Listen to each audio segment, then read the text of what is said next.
So in this episode of the first 50 pages, Jen and I get to hop across the pond and talk with author Erin Young about her debut thriller, The Fields. Erin Young is a pseudonym of acclaimed historical novelist Robin Young, author of 8 internationally best-selling novels. She's been published in 19 languages in 22 countries and has sold 2 million books worldwide. She lives and writes in Brighton, England. Welcome to the first 50 pages, Erin. Thank you. Thank you for having me. So my colleagues and our patrons could tell you that I've been a kind of a broken record in how hard I've been pushing them to read The Fields. I absolutely loved it. It's so well written, had plot twists I didn't expect, and is a perfectly dark and grisly piece of crime fiction. I never would have guessed that it is your, first foray into the genre. What inspired you to change things up and make the switch from historical fiction to police procedural? Yeah, I mean, it was quite a leap. And thank you. I'm so glad that you enjoyed it. For me, the idea just completely came out of the blue one morning 5 years ago. And I was reading a news article in a UK newspaper. And it wasn't talking about Iowa or even the US. It was talking about corn production specifically in Northern Europe and some of the really sort of unsettling kind of things that were happening around over farming and some of the dangers of big agriculture.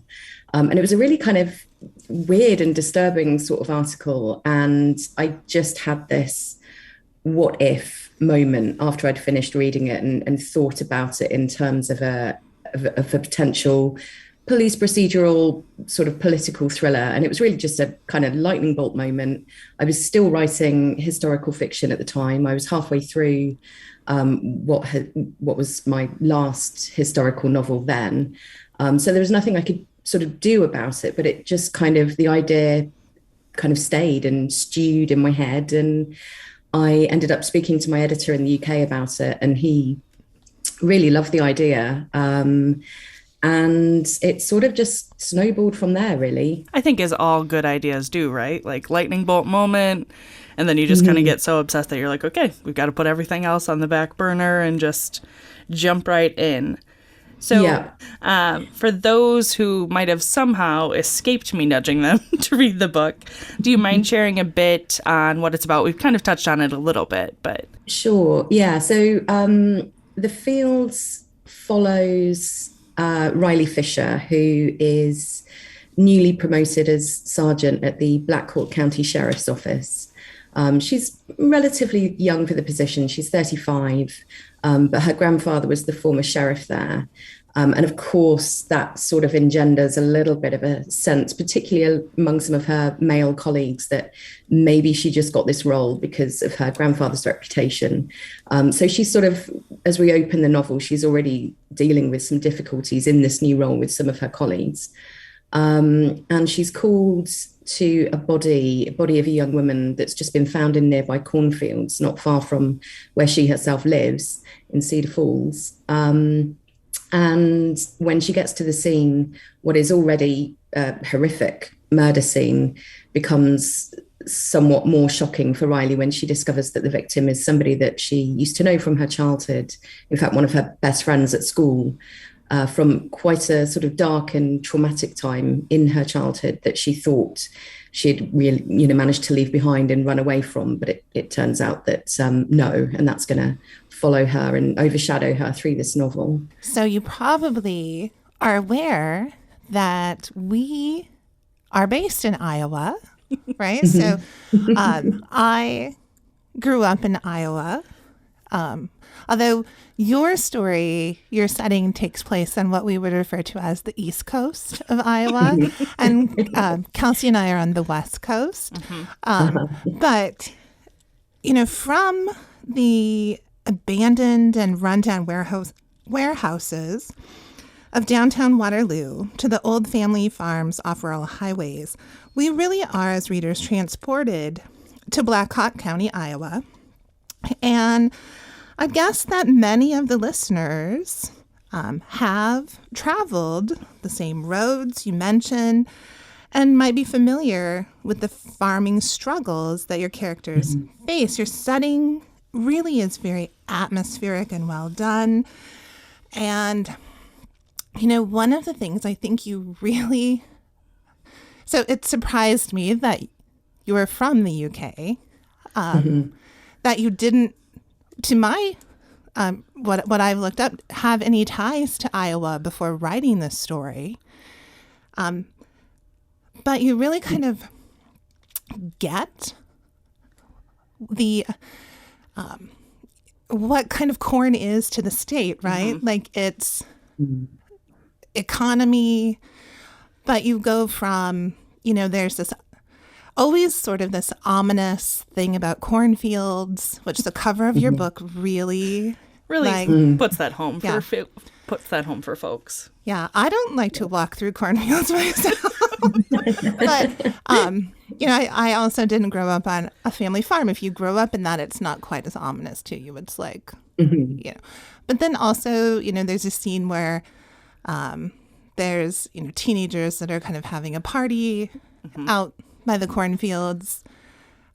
So I think you do a great job in the setting of understanding kind of what that's all about. So I have to ask, what made you decide to set the story in Iowa? Yes, well, I'm glad you. I mean, I'm pleased that anyone likes it, let alone that anyone in America and especially anyone in Iowa enjoys it, because obviously it is quite a tall order to set a book somewhere that, as you say, I had no previous ties to Iowa whatsoever. I mean, I probably would have struggled, to be honest, a little bit to point it out on a blank map of America. That's fair. You're kind of in the middle, It's somewhere in the middle. Yeah, there's definitely corn. I mean, that's all I could have told you a couple of years ago.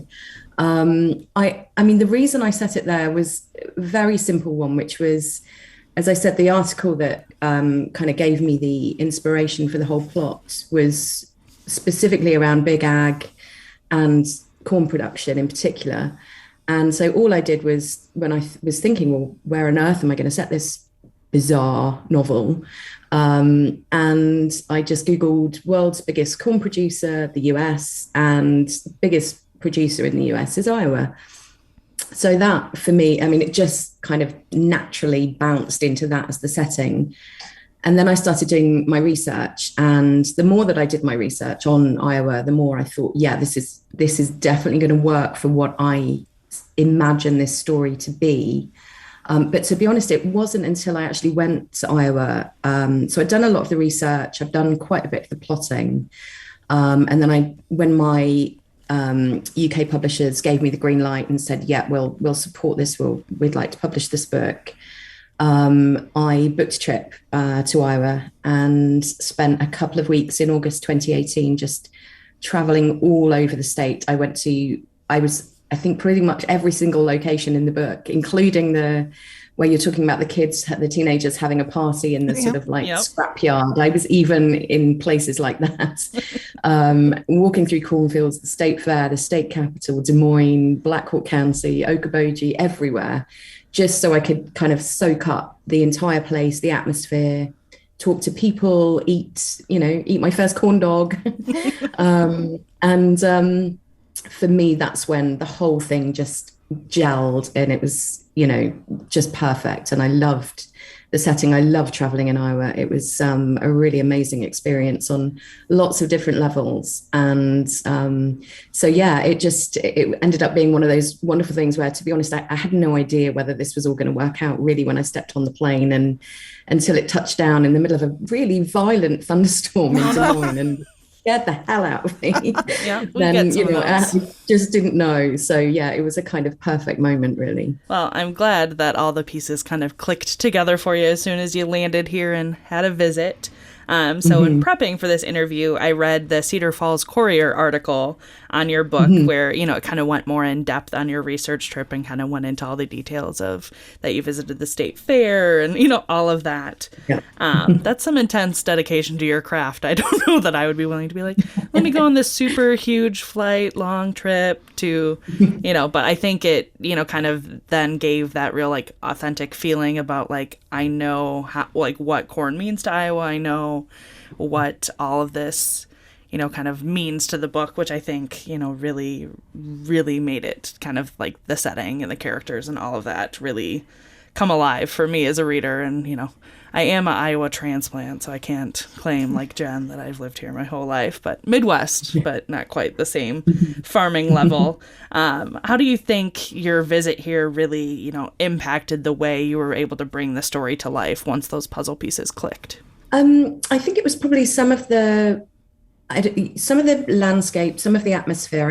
I mean, it's all very well looking at pictures on a computer screen of Iowa, and yes, seeing the endless undulating fields of corn and imagining that, but until you're in the corn or certainly walking around it, and the heat of it and how tall it gets, and the bugs, for me, particularly at sunset, all the, the singing of all the different bugs, and, and the book is set in August when I went. And so, the kind of occasionally sort of suffocating atmosphere of it, the heat was quite sapping at times. And, I went through, probably, other than not just the storm I landed in on, but, we had tornado warnings when we were there, and all of the locals were clearly, pretty blasé about the whole thing. And there was me and my partner thinking, do we need to get in a basement? Should we hide under a table? What happens? So, it was just kind of getting that sense of what's normal for people there, and then trying to recreate that on the page, all the smells and the senses. And especially at the time when I was writing it and when I was there doing the research, I didn't know that I would even get it published in the States. So I suppose in my mind, as I was initially writing it, I had a UK specific audience in mind, many of whom just will not have been to Iowa. And so I really felt that I needed not only to do justice to the place and create something real and authentic, but also really try and bring it to life for a readership that have, like me, like I had no prior experience of this place. That's a really interesting point that you bring up, that, I guess I forget that, like, not automatically do all books get published everywhere. That sometimes you have a specific audience in mind, or, you might be like, this might only make it to the UK market and not the US, but I'm happy that it made it. Me too. Definitely. Very happy. So I think like a lot of places, in Iowa, there is the juxtaposition of the rural and the urban areas, which you kind of, dabble in throughout the story. We are in an urban city surrounded by rural communities. And I grew up in a more rural area, but I'm kind of, one of the things that struck me about your book was this idea of big agriculture, versus family farms, because, it's not something that I have paid a lot of attention to in my life. And I think I sort of made me pause and think, why not? Here I live in this community, or, this state, this place where there's, obviously been ramifications, and, not just in our local communities, but, on a global scale. And so it was very eye-opening. And one of the things that struck me in the book, you talk about a little bit about, what big agriculture is. And you mentioned, this really struck me. One of the characters says it's too powerful to challenge and too big to fail. So can we talk a little bit about your research into big agriculture versus family farms and what drew you to that story? Yeah, it is a fascinating subject. And initially it really was just this one article that was talking about it more globally. It wasn't, it wasn't about the US at all even. It was about Northern Europe and over farming. And we've got that everywhere, really.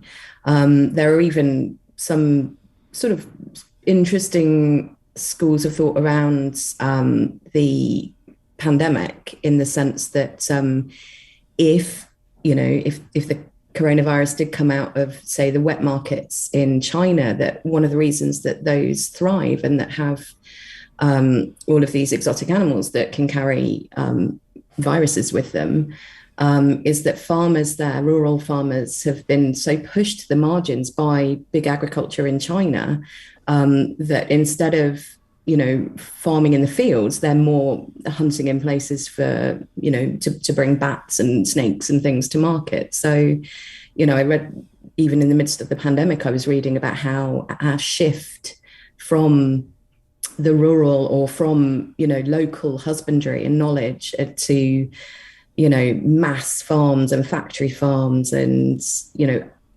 overworking the soil to a point where not only, use of pesticides and whatever, but, that the birds aren't coming to eat the bugs anymore, because there aren't any bugs, because the soil has been so leached of them. I've got a friend who spent quite a long time with another friend of hers in Lincolnshire in the UK, which is a very much a farming area here. And we spent time on his organic farm, and he was amazed that after a couple of years of turning it over to organic, that, the birds were back and the bugs were back, and it had really changed everything about it. So I've always been kind of interested in those sorts of landscapes, and kind of our, impact on them, which is obviously huge the world over. And, here in the UK, and I know particularly in the US, big agriculture does have all of the power really at its fingertips. And I was really struck at the State Fair at speaking to local farmers, and, meeting people who have their prize-winning pigs and, grow their own apples and make their own wine, at how much pride there was in that and in the land, but also how difficult that was for a lot of people, when you don't necessarily get you certainly don't get the political clout that any of the big ag, big pharma, big tech, all of them, that they obviously get, and lobbyists, and, it's sort of like kind of trying to run a tidal wave or something, I guess, in a way. So it was all of those different things kind of came to play through the book. And I just, speaking to people there, and then also just reading a lot of articles on the impact on family farms, really just, watching YouTube videos of farmers talking about it. I mean, that was mostly my research, was just kind of reading farmers' own words about it. And it just, it's just this big issue that we all have, especially, where climate change is impacting things and making it harder to grow certain crops. And so then, you're into the sort of GM side of things, and, all the links with the US and China, and the sort of push-pull of, wanting to sell corn and needing corn to feed their, burgeoning livestock that they've got there, because more of their middle classes are now eating meat. And particularly the symbiotic relationship with Iowa and China. I was really interested in that when I discovered that. I had no idea that there were such close links. And so it was just a lot of, I guess, feeling fairly inspired, and also just kind of interested in the whole dynamic that there is with us and our food chain and what we do about it. And so just lots of reading, lots of research. It was really interesting to kind of to explore, to think about who controls the trademarks, who sets the prices for consumers and wages in the industry, and are we complicit in expanding big ag? That there were interesting things that, the book is a thriller, right? Yeah. It is, but that's background kind of issues that, you bring to the story and the setting were really interesting to me. Thank you. So I think, like how kind of Jen was going off of, like, there's all of this like context and background. So you're like, deeply invested in that. And then I'm also at the same time trying to figure out, like, okay, like, who murdered her? Like, what's going on? Like, now we have more bodies. Like, okay, I'm trying to solve the case, but I'm still invested in learning all this stuff about, like, all the big ag and farming that I was like, okay, all right, my brain's going to explode, but we're going to keep going. It's great. It's all right. We'll just keep going. So this first installment in the series deals with, you know, such timely topics like we've talked about that, you know, both inform and give so much context to the investigation and really the story as a whole.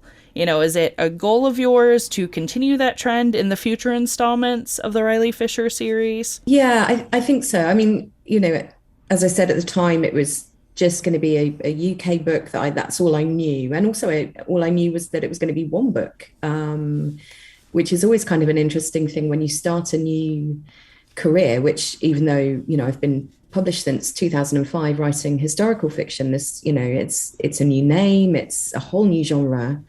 And it's kind of like, well, it feels to me, and I think probably my publishers, even here in the UK, it feels like starting again. And so,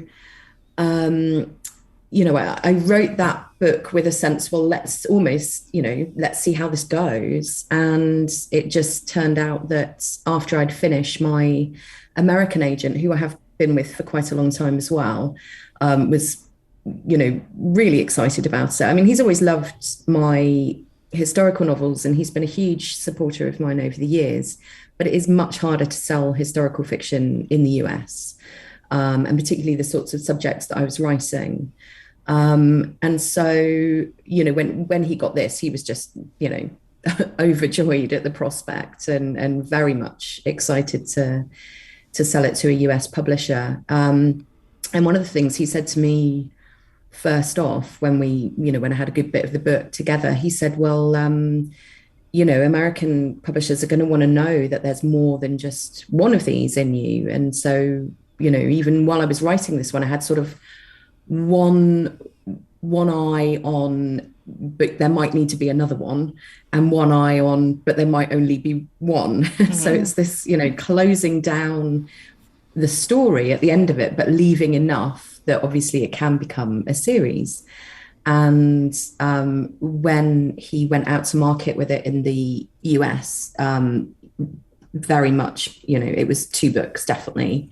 And Flatiron were, you know, just really so enthusiastic, and they've been such supporters. And so they very much saw it as a series. And so I had to kind of, you know, it's often a tall order really as a novelist, because you're never quite sure really where your career is going to go. I mean, to be honest with you, you're only as you know, good or, well, not good, but successful as your last book sale. So it's a very competitive industry. So you never quite know sort of what's coming next, but you have to plan for that possibility. So, you know, the moment that we got the deal in the US and I knew that it was 2 books, it was kind of clear to me that I wanted to keep Riley, my main character, sort of in this kind of interesting world. I mean, I suppose my USP would be something like weird cases in interesting places or something. I like that description. And so, yeah, so I've just about finished. I'm just weeks away from handing in book 2, which I can tell you is still set in Iowa. It's more set in Des Moines, and it's winter, so it's obviously a very, very different feel to the fields. And I can't tell you much more. It's still very timely, but it's not big ag this time. It's something else. So so that's coming next year, I think. Nice. I can't wait. I want to just backtrack just a minute, and let's talk about Sergeant Riley Fisher, your first female protagonist. Mm-hmm. You know, she is in the challenging arena of law enforcement, where it can, you know, acceptance is probably more of a struggle to come by than we think it should be, right? Mm-hmm. In this traditionally male-dominated profession. And Riley is a multi-layered, she's strong, but still flawed character. We're all flawed characters, right? Mm-hmm. Mm-hmm. So can you tell us a little more about Riley? Yeah, so she just sort of kind of wrote herself. I had to search for her on the page. She wasn't immediate. I mean, some characters just turn up and they just know themselves and they just announce themselves. I mean, her former sort of partner on patrol, who's now becomes one of her deputies, Logan Wood. He just turned up and he knew exactly who he was, and he was actually a joy to write. And I think he's quite nice as a sort of more light character against the more dark backdrop of Riley's past, which sort of overshadows her through the novel. But Riley she kind of just came very tentatively through my writing of her, and then she just got stronger and stronger, and I just sort of started to see, how the novel opens. I think you can tell that there's things wrong in the family. Certainly the dynamics are all off, but I think especially because she has to not only live up to her grandfather's pretty formidable reputation, and in the novel he's now in a old folks home and he's suffering with dementia and he's to all intents and purposes gone, and so she's living up to this man's reputation, but also, as you say, she's very much struggling in this male dominated environment, which actually I was surprised about. So I not only did I have to do a huge amount of research into Big Ag, I had to do huge amounts of research into US law enforcement and practices and procedures and training and everything, because we've got pretty much everyone in this novel. We've got sheriffs, we've got police, FBI, behavioral analysis unit from Quantico. It's kind of it's a big lot of people on this one bit of jurisdiction. And UK law enforcement is, I mean, to be honest, I don't know much about that either, but I do know it's a hell of a lot simpler than US law enforcement. I mean, the amount of reading I had to do to just get my head around who would be at what scene and what would they be doing was quite something. So, but in the course of doing a lot of that reading, I mean, some of it was sort of, kind of more textbook stuff, but I read some autobiographies from female agents, FBI agents and police. And I was actually, and they've really recently published, like in the last few years. And I really was quite surprised by how much misogyny they still get in the force. There's been a lot that's come out in the UK recently as well about particularly the Met Police, so London basically, and you can really see that actually it just hasn't quite changed as much as you might think that it has. And so even though the book isn't about that, I did really want to show the areas where Riley might really come under pressure. And I really thought, well, at least one of her male colleagues is going to be that sort of type, who just thinks that she's part of some diversity quota, she's just a tick in a box, and he's going to try and undermine her at every turn. So I sort of wanted, this youngish, but pretty cool, calm and collected on the surface young woman to be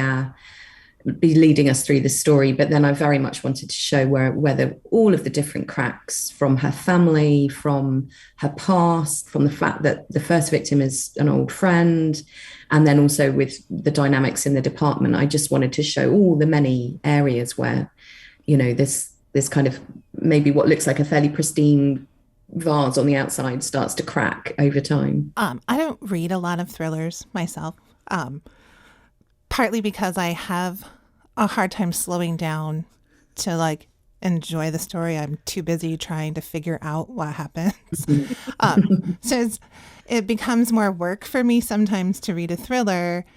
But from this book that was still very fast paced. I'm still flipping the pages, trying to get through. I did also listen to the audiobook version, which I found a bit more calming for me because the narrator does such a great job of pacing through the story that I couldn't read faster. Jen can't flip ahead.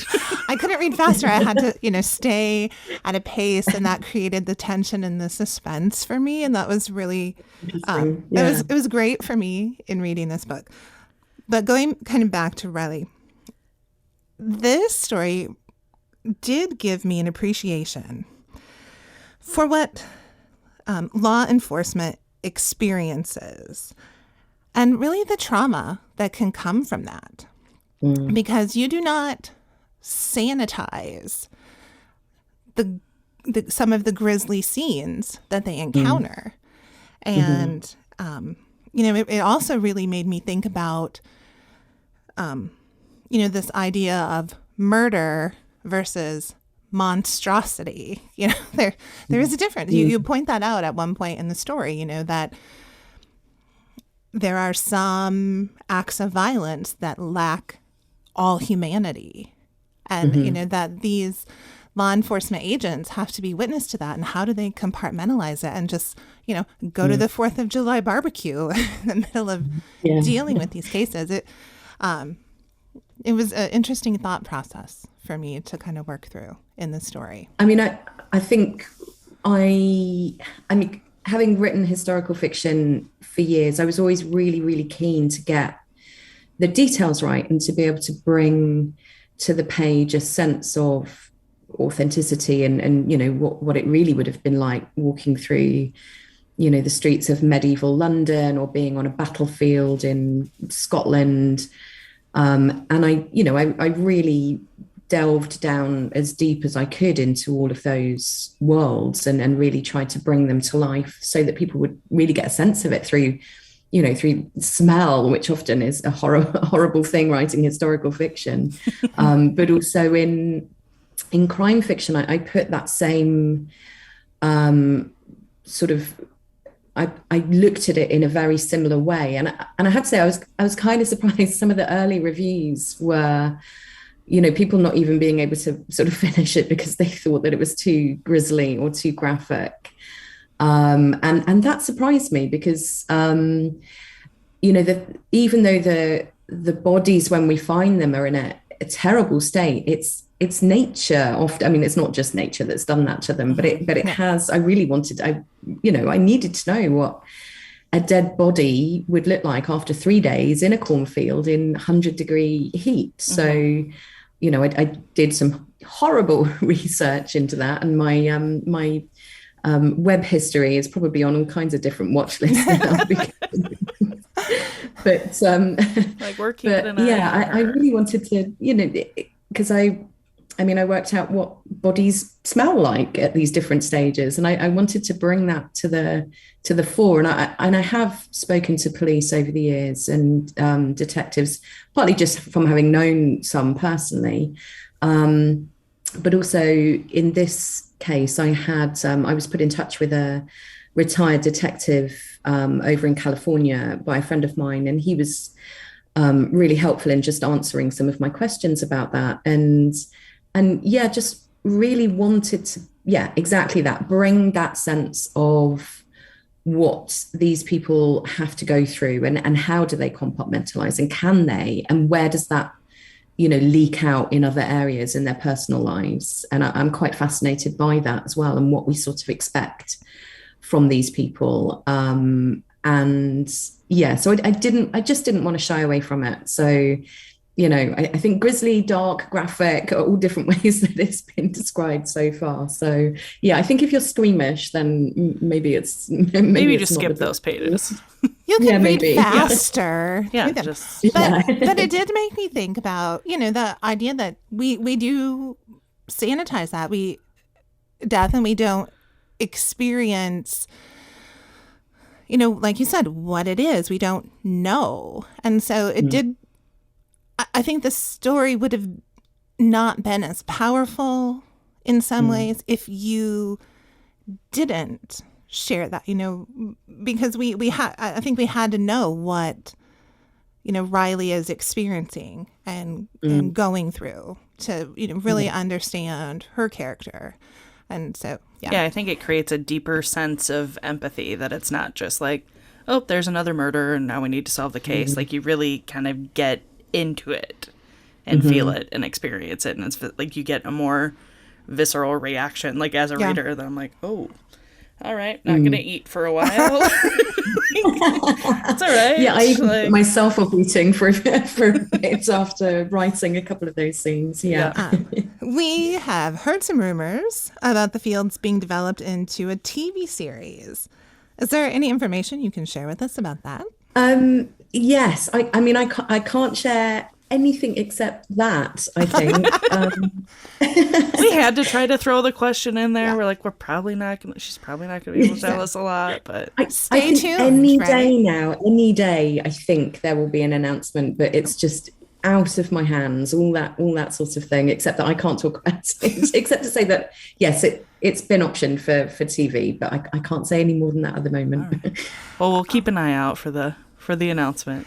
So I don't know, in your visit to Iowa, first of all, if you come back to experience Iowa again, we have to extend the invitation to visit the West Coast of the state. Have to come, yes. Yeah, definitely. We can be tour guides for you if you come visit. And we are librarians. We work in libraries. And I'm not sure if you're aware, there is something called the All Iowa Reads. And so I just want to make a public announcement. I think we should nominate this book for the All Iowa Reads. Yeah.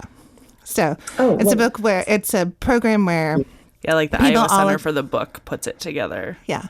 And people all across the state. And it has to be kind of locally focused.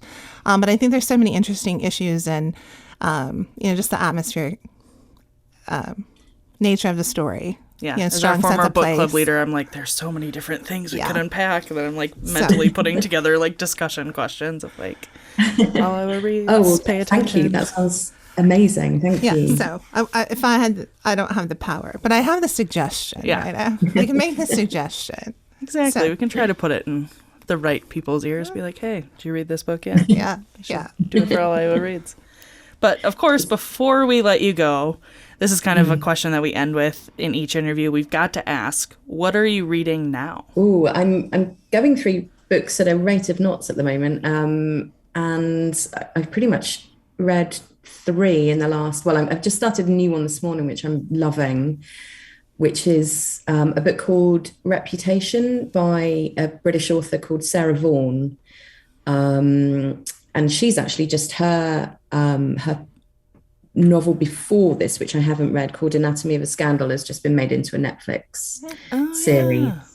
I did but this one's called Reputation, and it's about a British politician, a female politician, and it's all very topical and timely. And again, it's looking into a world where women often come up against very specifically difficult challenges because there are women in a position of power. So, and it just opened it this morning, and I'm kind of desperate to get back to it. So that's definitely a good one. And I've just finished A Flicker in the Dark by Stacey Willingham, which I also loved. Yeah, just one of those ones that you can just get through in pretty much 2 days. It's that kind of page turning. Yeah, we haven't been able to keep that one on the shelf at the library, I think through word of mouth and just all the reviews and buzz around it. Yeah, it's done so well. Well, we should probably let you get back to finishing the second book in the Riley Fisher series. I could just hear all my editors cheering at that moment. Yes, let's get back. She's got to finish. Well, we so appreciate your time today, Erin. It has been a pleasure to talk with you.